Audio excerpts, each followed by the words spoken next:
Circle round for freedom, circle round for peace, for all of us imprisoned.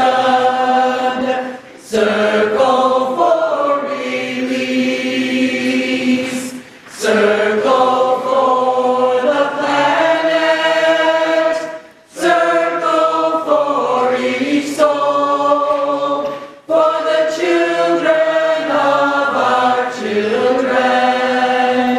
Keep the circle whole. Circle round for freedom, circle round for peace, for all of us imprisoned. Circle for release, circle for the planet, circle for each soul, for the children of our children. Keep the circle whole.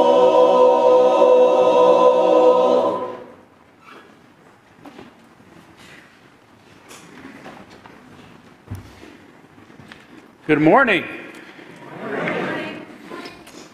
Morning. Welcome to the Unitarian Universalist Church of Spokane, where our mission is to join together to create a nourishing, liberal religious home and to champion justice, diversity, and environmental stewardship in our wider world, or as we say in short, to create community, find meaning, and work for justice. I want to begin, as always, by welcoming all that you bring with you to our space, all of your unique beliefs, your background, your lifestyle, your experiences, all that helps make you who you are is welcome here today. And this includes those of us who are here in person in the room. Thank you for being here, as well as the many of you who are streaming with us as well. We're so glad to have everyone. So thank you so much. I do have a few important announcements I want to make. One, our annual meeting is today, in case you forgot, following our service. I think we'll probably try to get started as 12:30, the magic number? Yes, 12:30, so grab a cup of coffee or whatever you want, and if you're a voting member in particular, please be here so we can be sure and have a quorum so that we can conduct the business of the church. Also want to let you know that next Saturday is June 11th is the Spokane's annual Pride Parade, which is going to be held in person again for the first time since the pandemic started. And we've always had a wonderful show of support from our church, marching together with our banner and with signs. And this year we are actually wanting some folks that will give out kisses, chocolate kisses. So if you want to volunteer for that, that would be great. You can probably let Nancy know. She can count on you being there. You can also find out some of the details in our latest church newsletter, The Sun, online as well. So I'm not going to be able to be there, unfortunately. Well, I shouldn't say unfortunately, just because I can't be two places at once, and I'm very excited to be going to a conference in Denver next weekend, so I won't be there for this one, but I'll be with you in spirit, and I hope that as many of you as possible will show up and have a good, strong showing of support this year. And then next Sunday, our guest speaker is going to be Esteban Herrera? Close enough. I know Donna coached me on it too, and I completely did it different than she suggested, but it's one of those names that has a lot of letters in it, a lot more than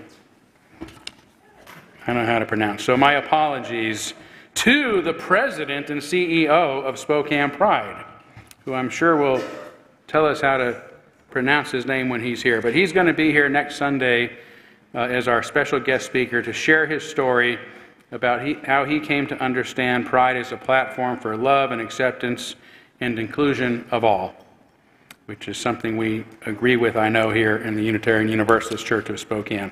And then following our second service next Sunday, there's going to be a community-wide picnic on our grounds, which is part of the Pride weekend. So bring a picnic lunch and enjoy some great company and further celebration as we host that Pride picnic here next week. And who knows, maybe that will become an annual part of our lives as well. Okay, so let's take a few moments now to greet one another. No, sorry. I think I'll let you guys come before the greeting of one another this time. So I'm going to invite Stephanie Gronholz, our religious education specialist, forward to make a special announcement. All right, well, speaking of our church grounds, last Sunday I showed you some pictures of the playground that's been well loved over the decades in our backyard. And it is time to replace that playground. And so we are kicking off a fundraising project.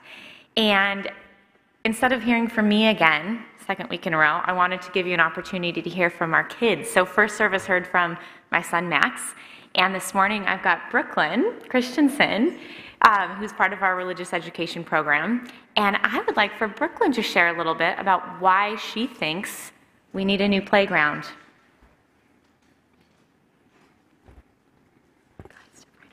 I think we need a new playground because the slide is cracked. The slide is cracked. What other improvements would you like to see in our playground, Brooklyn? A new tire swing. What's the problem with the current tire swing? It's on the ground. It's on the ground, and there's really no way to raise it up, so we definitely need a new tire swing. Anything else? And a new ladder. A new ladder, right? Pretty important to be able to climb a ladder to get up to the top. Good. Well, thank you for sharing that with us, Brooklyn.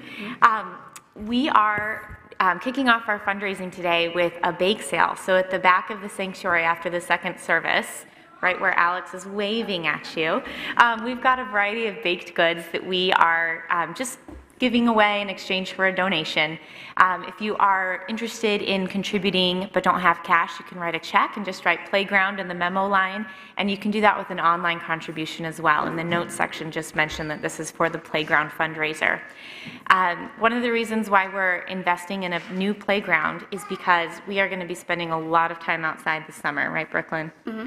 Yeah, we are instituting a program called Play Club from an organization called Let Grow that I first learned about through Lynn Janishian, and it's a wonderful opportunity to provide kids with unstructured play, which is the best way for them to have fun, but your brain will grow a little bit too, won't it? Mm-hmm. Yeah. So let me know after the second service if you have questions about the playground fundraiser, or if you'd like to volunteer as a supervisor. It's the easiest way you can contribute to religious education. Sign up with a friend, grab a cup of coffee, sit in the gazebo, and just intervene only when there's a true emergency. It's pretty easy, pretty fun, and our kids will appreciate it. So, anything else, Brooklyn? All right, thank you. Mm-hmm. Thank you.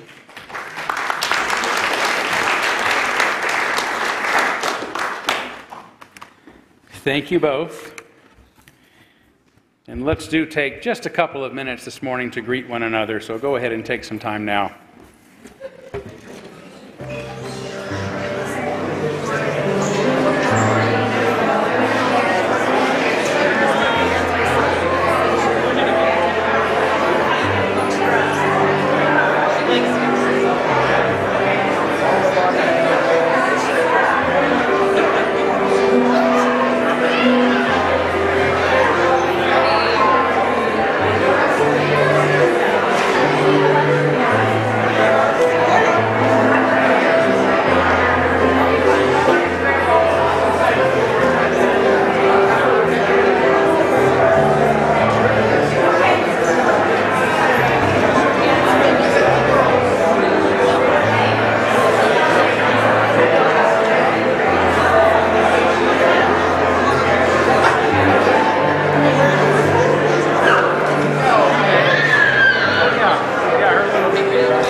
a minute, okay?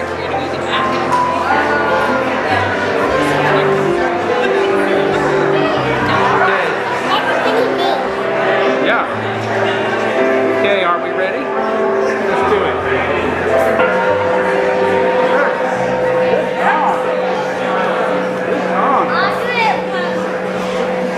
Oh no, one. Let your sister try. You want to do another one? Go ahead. Yep. You want to do it? No, you don't have to. Always put it in there then. Okay. You're going to do it one more time? Okay. All right. He's talking to you, Don.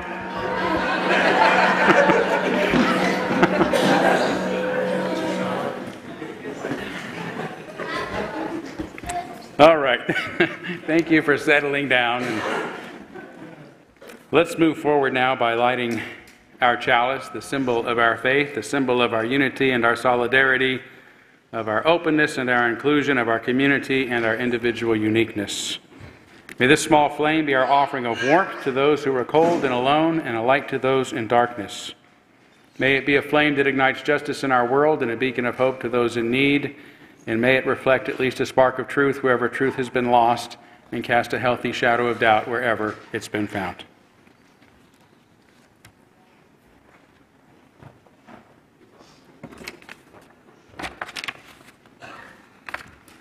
For the opening words by Glennon Doyle, the author of Untamed, I am a human being meant to be in perpetual becoming. If I am living bravely, my entire life will become a million deaths and rebirths. My goal is not to remain the same, but to live in such a way that each day, each year, each moment, relationship, conversation, and crisis is the material I use to become a truer, more beautiful version of myself. I cannot hold too tightly to any riverbank. I must let go of the shore to travel deeper and see farther, again and again and again.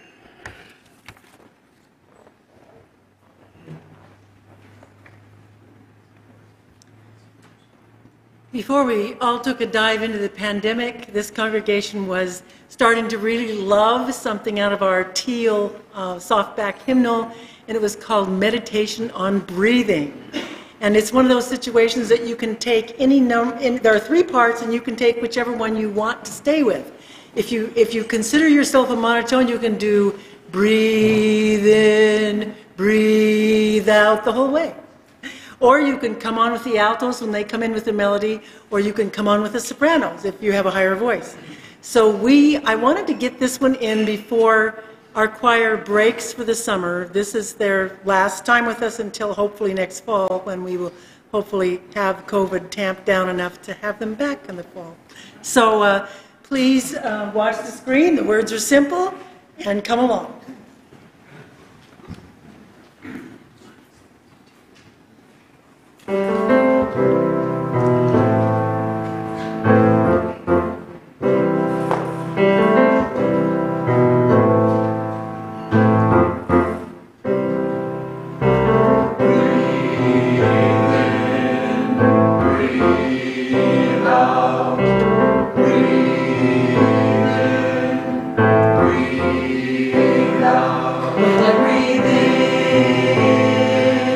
I breathe in.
We are now going to kindle our candles of care for those who are most on our hearts and minds. We'll begin with a candle for the people of Ukraine and Russia and that entire region of the world that are being impacted by the violence and hostility going on there, and a candle for the victims of violence in our own country. These past few weeks have been horrific. So we can do this small step to at least show our compassion and our outrage at what's going on. And let's take a moment of silence on behalf of others that you might be thinking of, and as always, you're welcome to name them aloud at this time if you'd like.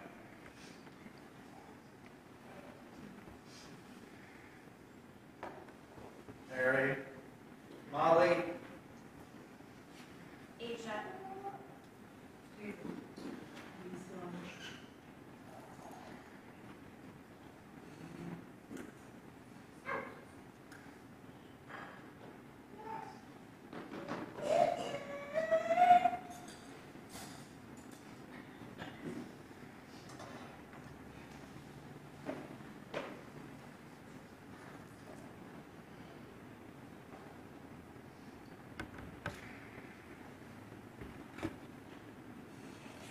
Those named aloud and those embraced in our silence, and all those who are suffering in our world at this hour, we hold in our community with compassion.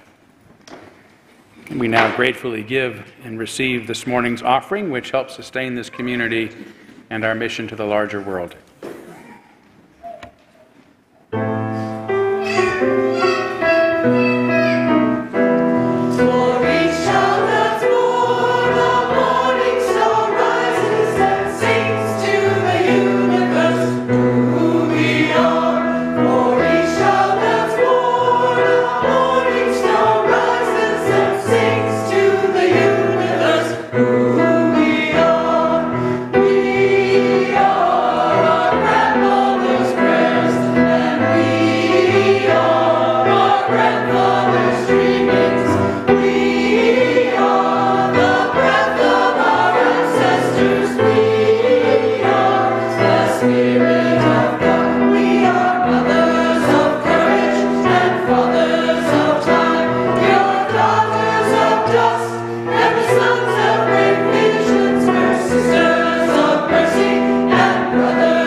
It is now time for our story for all ages. For anyone who wants to come up. There you go. Yeah.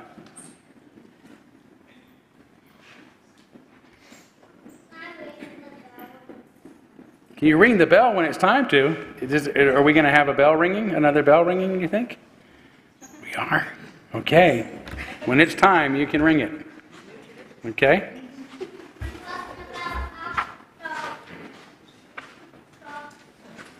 You're talking about what? Oh, after the story, you want to ring a bell again? We could probably handle that. The gong. So this is a kind of a new friend of mine, sort of new. He's helping me out with a little poem that I've written before. But he's a new face to you guys. This is my friend Eddie. Can you say hello, Eddie? Good day. Can you introduce yourself? My name is Alice. No, your name is not Alice. I should explain that Eddie is kind of obstinate. And his nickname is Obstinate Eddie because he does the opposite of everything you're told, right? Eddie, would you please look to your right? No, that's your left. Would you look to your left? Okay. Would you please look up? Eddie, would you look down? Would you open your mouth and close your eyes? See, he doesn't do anything he's asked. So the only way to actually get Eddie to introduce himself and talk about himself is to ask him not to. So Eddie, I don't want you to say a word, and I do not want you to mention who you are. I'm Obstinate Eddie, but that's not my name. If you ask me again, I won't tell you the same. Okay, well, he tastes with his eyes, he sees with his ears, he smells with his tongue, and his nose is what hears. My elbows bend backwards, my hair doesn't grow. I walk on my fingers and cling with my toes. That's impressive. When I eat, I get hungry. I tire when I sleep. I'm loud when I'm quiet, and I stand in the street. No, he doesn't stand in the street. Don't say that. Tell him you don't stand in the street. I do stand in the street. No, that's a very clever rhyme. I'm impressed, but it's not safe. So please tell people you don't stand in the street. I do stand in the street. No, Eddie. Now you're a role model. People look up to you, and we don't want them to think it's a good idea or it's cool to stand in the street. So please tell them you don't stand in the street. I do stand in the street. No, don't say that. Oh, good strategy. So tell them that I want. Yeah, please tell them that you do stand in the street. I don't stand in the street. Okay, that's good. But you know what he does? He wears his PJs to school and his sneakers to bed. He snores while awake and thinks yellow looks red. My parents grow younger, and I don't grow old. I won't tell what I do and don't do what I'm told.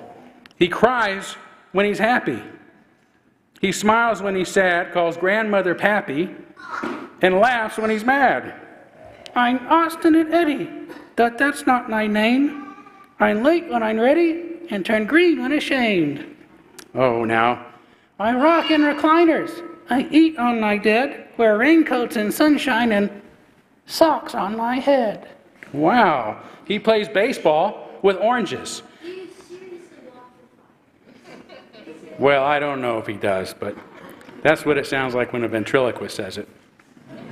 But he plays baseball with oranges and checkers with screws, and most prefer winning, but I like to lose. He thinks bunnies are scary. Oh. And nightmares are cool. Likes ice cream on French fries and comics for news. My favorite color is water. My lies are all true. I carve pumpkins for Christmas and ride dolphins to school. I'm Obstinate Eddie, but that's not my name. I leave where I'm going and go where I came. He's Obstinate Eddie, except when he's not, except when he's tired or frightened a lot, except when he's lonely and needs someone to hold, and then he's more likely to do as he's told. I'm Obstinate Eddie when I'm out on my own, but my name is Donnie when I'm safe at home. Yes, I watch TV with Daddy, play nicely with Sis. Why doesn't he have teeth? Because he's obstinate.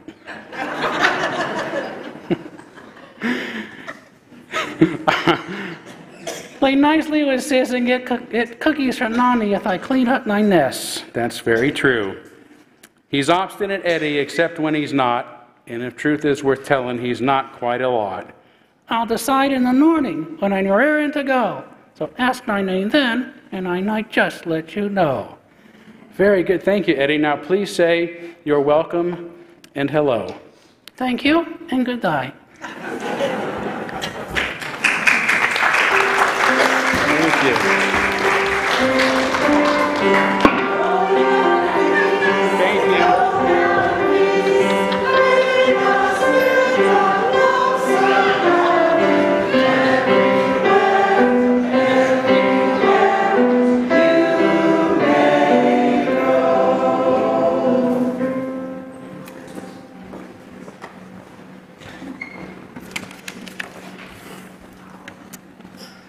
For the meditation, the words of Heraclitus: the soul is dyed the color of its thoughts. Think only on those things that are in line with your principles and can bear the light of day. The content of your character is your choice. Day by day, what you do is who you become. Your integrity is your destiny. It is the light that guides your way.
Our gong is getting a workout today. I'm going to invite you to share in a responsive reading with us at number 614. Number 614 in the back of your gray hymnal.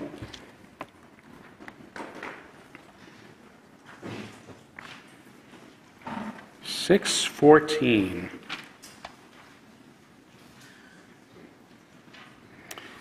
Okay, and I'll tell you what, since there are enough of us here, why not this side of the room join me in starting, and then this half of the room in the choir can be our respondents. Now, even though there's more people on this side of the room, you're going to have to keep up because you got the professionals here today. Okay? But this is a really nice reading, and for those of you who are streaming with us, we do apologize that we're not able to put the words to our responsive readings up on the screen for you at this time. But you will be able to hear. Deb is kind enough to be at a microphone, and we'll join the respondent. So you should be able to at least appreciate all of the words to this. Then I was standing on the highest mountain of them all. And round beneath me was the whole hoop of the world. And while I stood there, I saw more than I can tell. And I understood more than I saw. For I was seeing in the sacred manner the shape of all things of the Spirit. And the shapes as they must live together like one being. And I saw that the sacred hoop of my people was one of many hoops that make one circle, wide as daylight and starlight. And in the center grew one mighty flowering tree, to shelter all the children of one mother and one father. And I saw that it was holy.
Different strokes for different folks, and so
By the way, that was our last choir performance for the season, so thank you all so much for being here. Have a good summer. We hope, of course, we'll see you around this summer, but we'll look.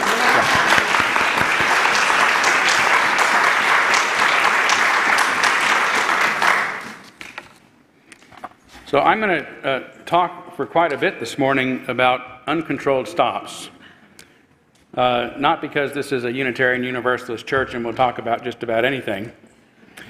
But I want you to appreciate the first part of this sermon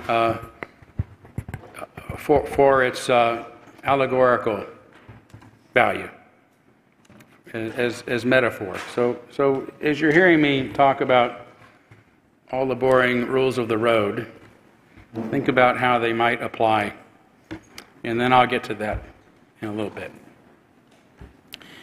And I want to talk about them because they've really impressed me. When I first came to Spokane 11 years ago, I encountered this thing that I'd never experienced: neighborhood intersections without stop signs. I had no idea how I was expected to navigate them, and after a few angry birds and loud honks from other drivers, I began asking around to find out. And someone explained that the driver coming from the right has the right of way and the driver to the left must yield. And that seemed simple enough. And I instantly appreciated the financial wisdom of this system. I figured even if it cost just a few $100s to install one stop sign, accounting for the manufacturing, the materials, the labor, given that there must be thousands of neighborhood intersections in Spokane, this has to save hundreds of thousands, if not millions of dollars for taxpayers. And as cost-effective as it is, however, I still wondered how I could be certain a driver coming unseen from my left would really stop, even if I have the right of way, especially in a quiet neighborhood where there's seldom much traffic and they're used to just going for it. So in my head, I translated uncontrolled stop to mean yield, which means be prepared to stop if necessary. No matter who is supposed to have the right of way, I consider it my responsibility to maintain a speed at which I can safely come to a stop no matter what direction another vehicle is coming from. And I soon found out that by giving me the responsibility to determine when it's safe to proceed, rather than relying upon the city to indicate when I must stop and go, I have become a safer driver in general. Some would say a slower driver too, but now I find myself looking to make sure other drivers are slowing or stopping before I move on, even when there are stop signs and stoplights. This is especially necessary since some drivers have become so accustomed to uncontrolled stops that they don't fully stop even when there are controlled signs. And why should they? As our uncontrolled intersections have proven, we're all capable of determining when and how fast we should move through them without having it spelled out for us at every corner, at every turn. And I don't mean that there shouldn't be traffic rules, stops, or lights at the intersections of busy main arterials, which we have. Obviously, some areas need stronger controls than others. But when they aren't necessary, let us figure it out for ourselves. By doing so, as in my case, many of us become safer and more responsible drivers, even when there are signs and lights giving us the go-ahead. Now, thanks to these uncontrolled intersections, I drive as if there is at least a yield sign at every intersection, knowing that it is ultimately my own responsibility to consider my safety and the safety of other drivers around me.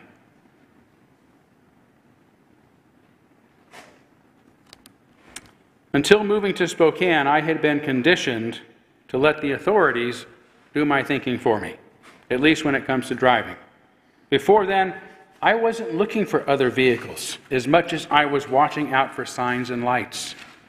Where's the next sign? Where's the next light? And I still obey them, of course, when I see them, but spotting them is no longer my first instinct when driving. Then again, driving in general doesn't usually require much thought.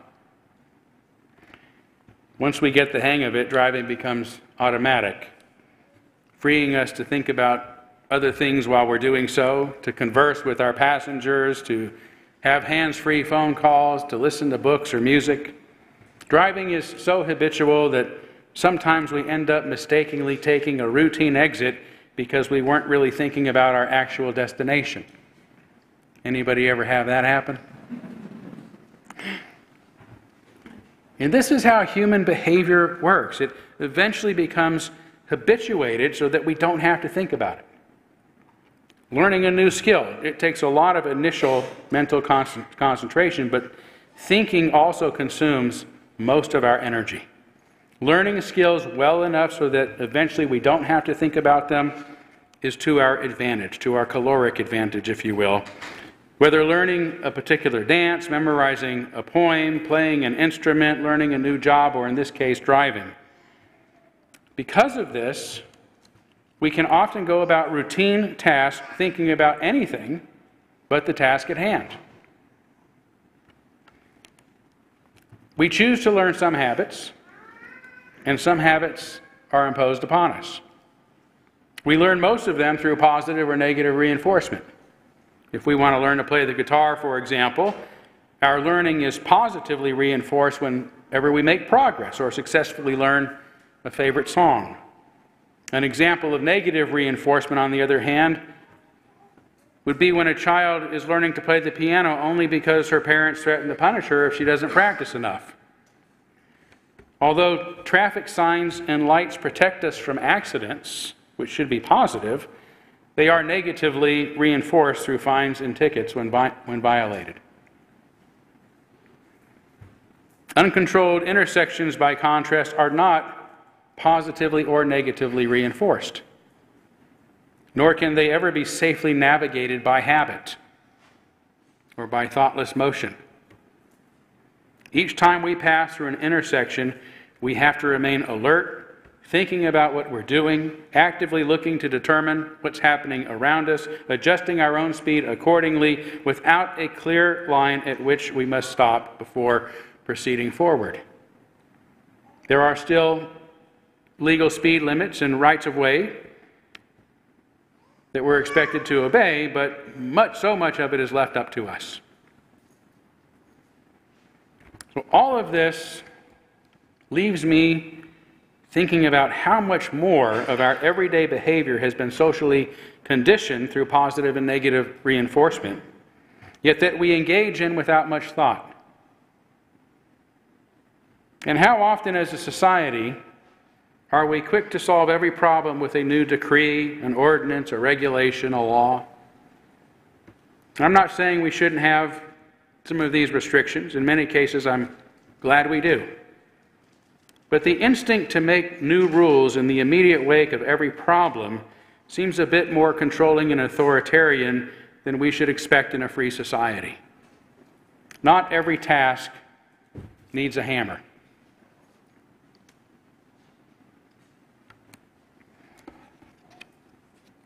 In our local community, for example, our City Council recently passed an ordinance meant to restrict our water use, which is apparently very high compared to a lot of cities. The ordinance has been vetoed by our mayor, who doesn't think that there should be any consequences for violating it, which would mean it's not an ordinance. And her veto will likely be overturned by the council. And I am, of course, an environmentalist and gravely concerned about global warming and other environmental issues, and think there should be a lot more laws and regulations passed to address this existential crisis.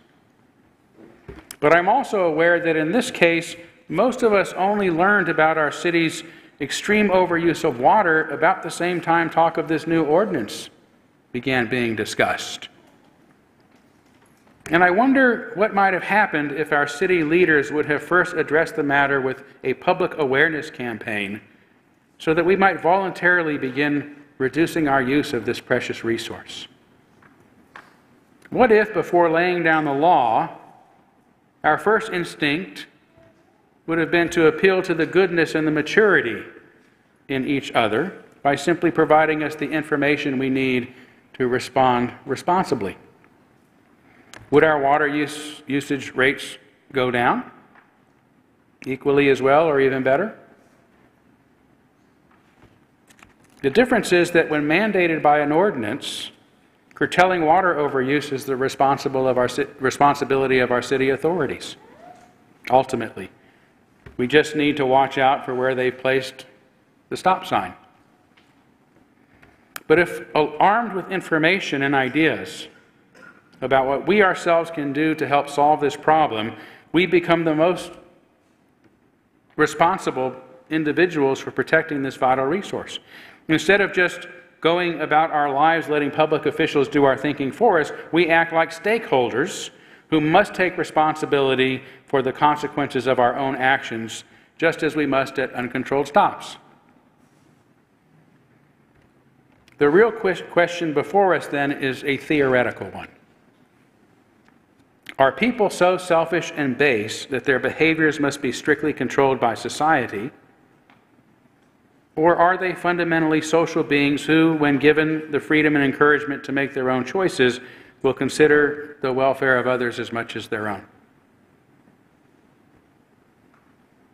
Theologically speaking, we must ask, are we born in the image and likeness of God, or are we born in sin?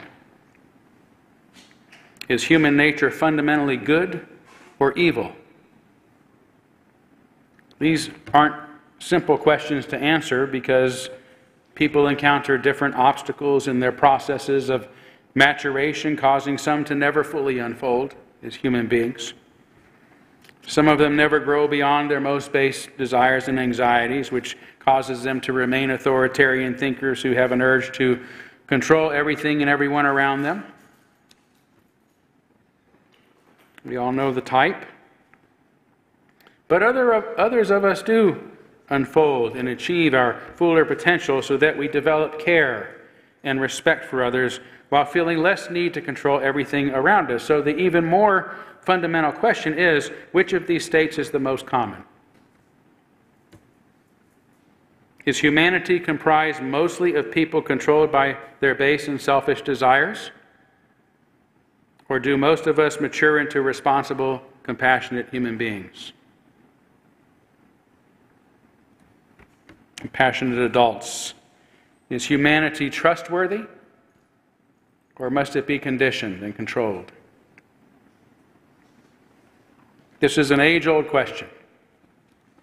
But our liberal religion is founded upon the idea that humanity is basically good. That most of us can be trusted to do the right thing, and that we should therefore fashion societies that guarantee individual freedom. That's what liberalism means, freedom. This is uniquely so of American Unitarianism.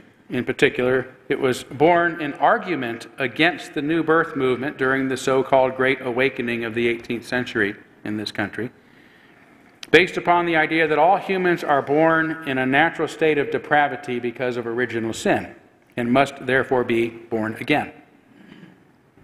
But this idea was challenged. It was challenged in particular by the Congregational minister Charles Chauncey, who argued instead that human beings are born with the capacity for both sin and righteousness.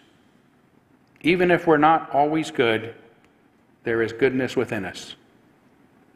By the way, that was radical. That was radically heretical for the day. After 500 years of original sin, hearing that there's some goodness in us. And the idea was initially called Arminianism, after an anti-Calvinist doctrine that emerged in the 16th century in Europe, but it later became named after another Eastern European theology, Unitarianism, American Unitarianism. 100 years after Chauncey's Congregational Church, Boston's first church, officially became a Unitarian church, this belief in human goodness and conversely the disbelief in human depravity was expressed by the Unitarian minister John Haynes Holmes, who believed religion should concentrate on human welfare and agency, not upon the supernatural and the miraculous.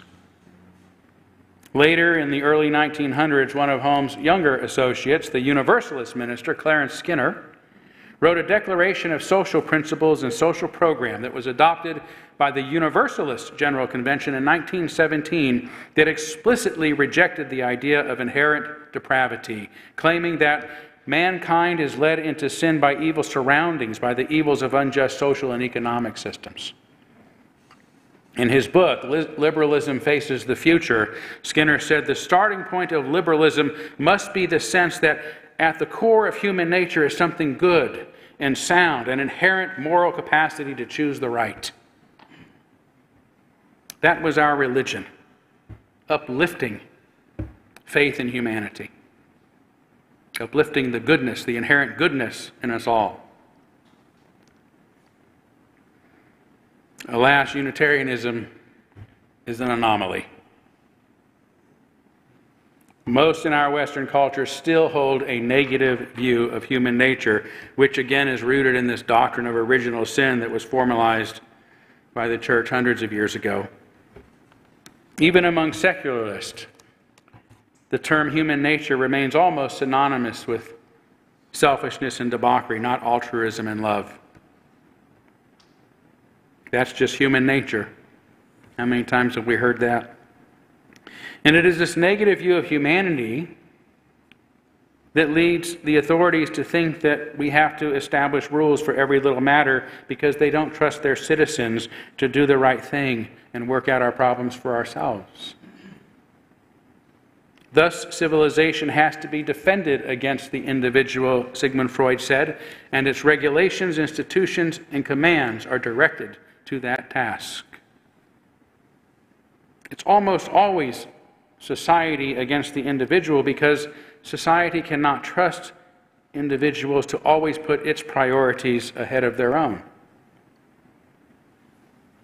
Or sometimes they worry that their citizens will do the right thing, meaning the humane thing, the altruistic thing, the compassionate thing, even if it means violating norms and laws. The more untrusting a government is, the more depraved it considers its citizenry, and the more punitive and authoritarian it becomes.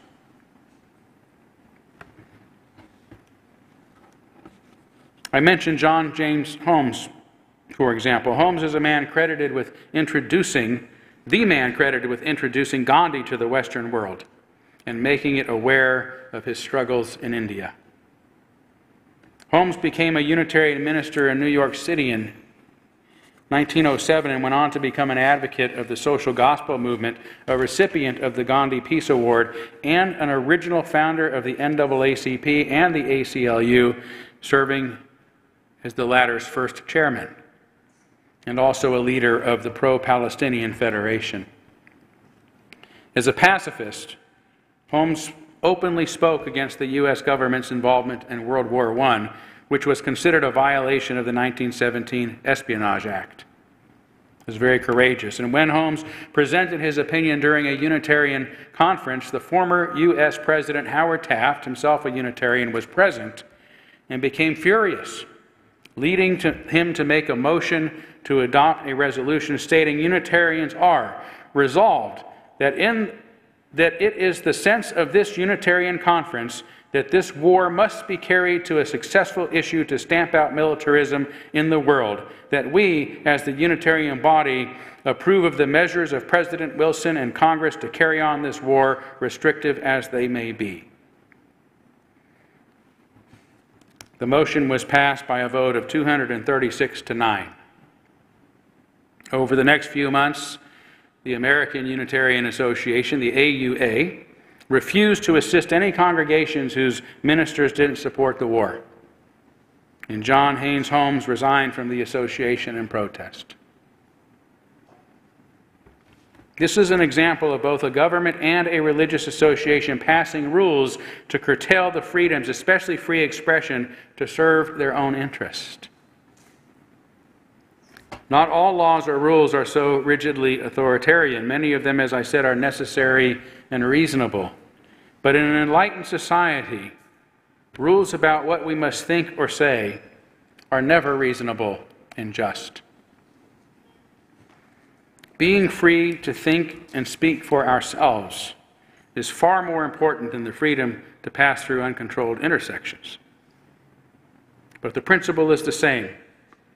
We don't need the state or any other authorities putting up signs telling us what to believe. Those that post doctrines and decrees on every corner, warning us to stop thinking for ourselves, can lead to habitual beliefs that become as automatic for us as driving a car.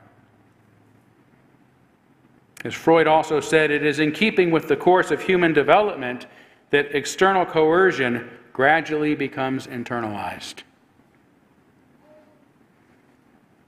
Everyone knows I'm far from a fan of the Unitarian Universalist Association's leadership these days, precisely because they have increasingly moved away from our democratic principles and are now punishing those who don't see things exactly their way. So I wasn't surprised when I learned registrants to this year's General Assembly were asked to indicate what color sticker they want on their name badge: green, yellow, or red, to indicate their comfort level being in proximity to others. These are literally the colors of a stoplight and indicate the same things. Red, stop and don't come any closer. Yellow, come closer but no touching. Green, come on, let's shake hands and have a hug. Now, I understand the sentiments here, especially in light of the pandemic we're still working through. But isn't this something we should be able to work out for ourselves? Can't we be trusted to be adult enough to handle our own social interactions without being treated like kindergartners? And perhaps I shouldn't say adult enough, because our kids also need to learn how to work out many issues for themselves in order to become functional adults. We don't see the parents of young goats interfere when their kids are butting heads or running up steep cliff sides, because learning to butt heads and run up steep cliff sides is crucial to what it means to be a mature adult. Lion cubs and bear cubs wrestle and claw and bite each other in order to learn how to survive as healthy adults. The same is true for young humans. As social psychologist Jonathan Haidt says, unsupervised free play is nature's way of teaching young mammals the skills they need as adults, which for humans include the ability to cooperate, make and enforce rules, compromise, adjudicate conflicts, and accept defeat when we don't get our way. This is why I'm incredibly pleased and excited that our outstanding religious education specialist, Stephanie Groenholz, who you heard from earlier, is introducing this free play philosophy to our congregation this summer. I was delighted by the children's story she told a few weeks ago when she asked her wonderful little stuffed muse, Bun Bun, to try working out its issues with the other kids on its own and only ask help from an adult if necessary. Stephanie is the one who introduced me to Jonathan Haidt's free play movement, and I've quickly become a big fan. Childhood has become more tightly circumscribed in recent generations, he says, with less opportunity for free unstructured play, less unsupervised time outside, and more time online. This, he believes, coupled with social media, are impeding the healthy development and may be what's leading to increased rates of depression and anxiety among our young people.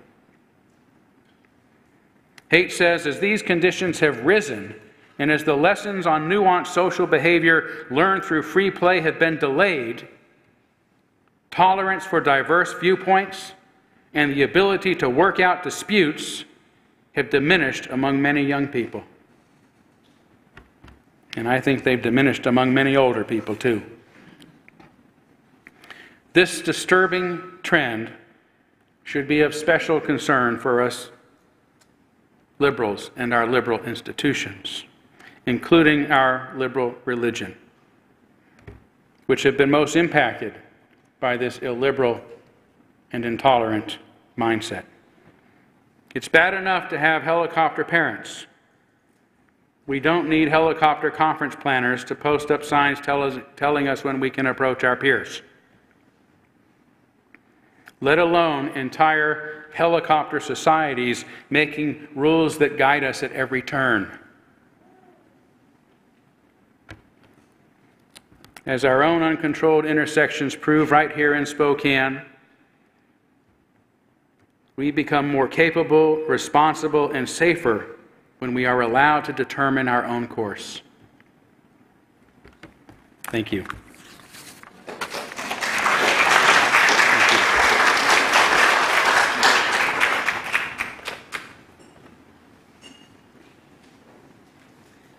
Well, the song we're going to do right now is one that I've loved since I was a kid, and I was hoping for a little sunshine today, but you know, it's June is busting out all over is the song, and it is. If you will look at our trees, you see little green tips on the trees, and you see buds everywhere, and some flowers every place. So it's still happening, even though it's raining.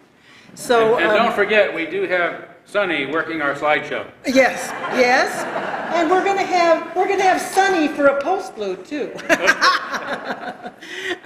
So I because it is such an apt description, this song starts with a kind of an introduction that's long, and I'm going to sing it for you because it really applies to this year. And then I'll cue you when it's your time to jump in with me. Okay? This is from Carousel. All right.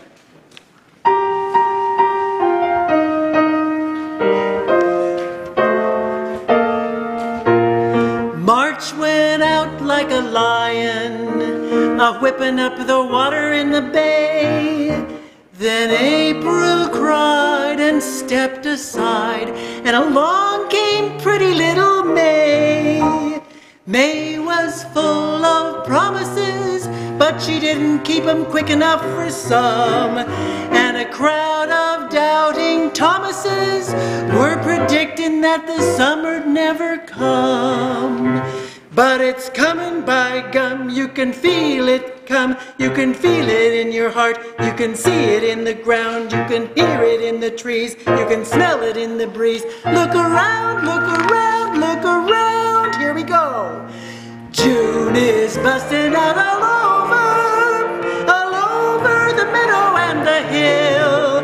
But they're busting out of bushes and the romping river pushes every little wheel that weaves beside a mill.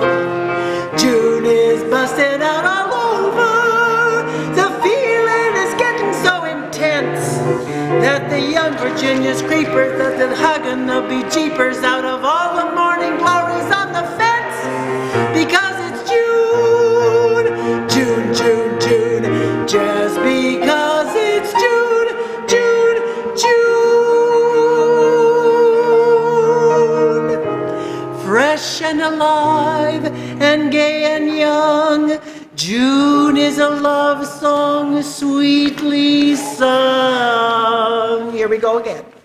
June is busting out all over. The saplings are busting out with sap. Love has found my brother Junior, and my sister's even loonier, and my ma's getting kittenish with pap. June is busting out all over. To ladies, the men are paying court. Lots of ships are kept at anchor just because the captains hanker for the comforts they can only get in port. Because it's June, June, June, June. Just because it's June, June, June.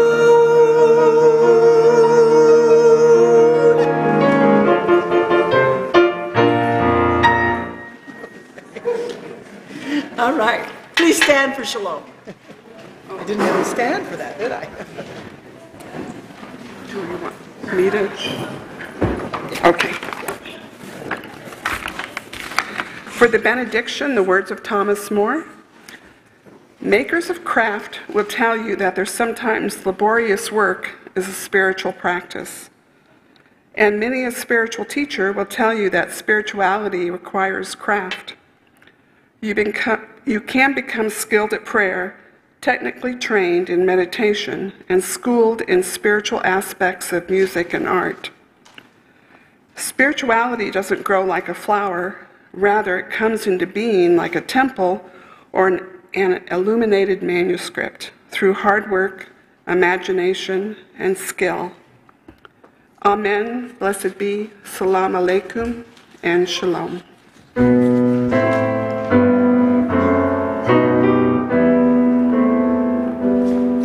Shalom Haverim, Shalom Haverim, Shalom, Shalom, Shalom Haverim, Shalom Haverim, Shalom, Shalom.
Say your piece now.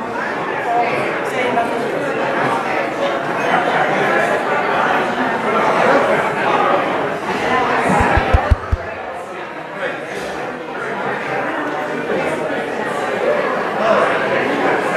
People, turquoise hymnals.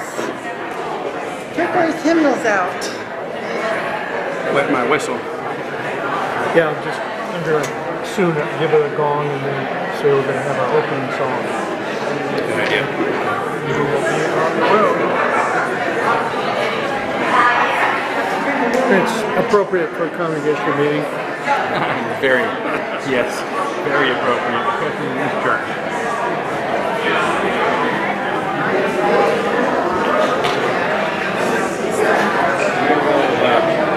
I guess I'll sit here until it's time to do the opening words, then I'll go sit down.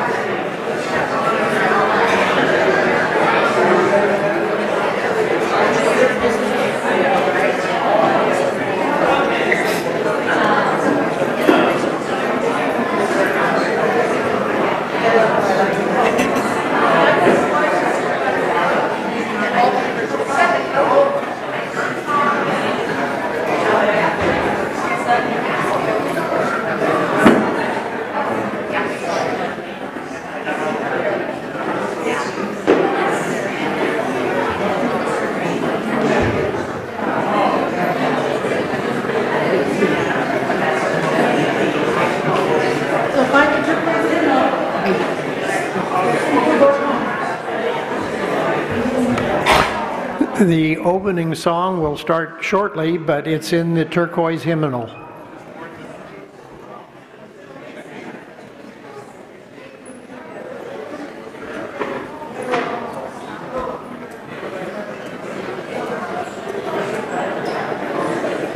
Ready?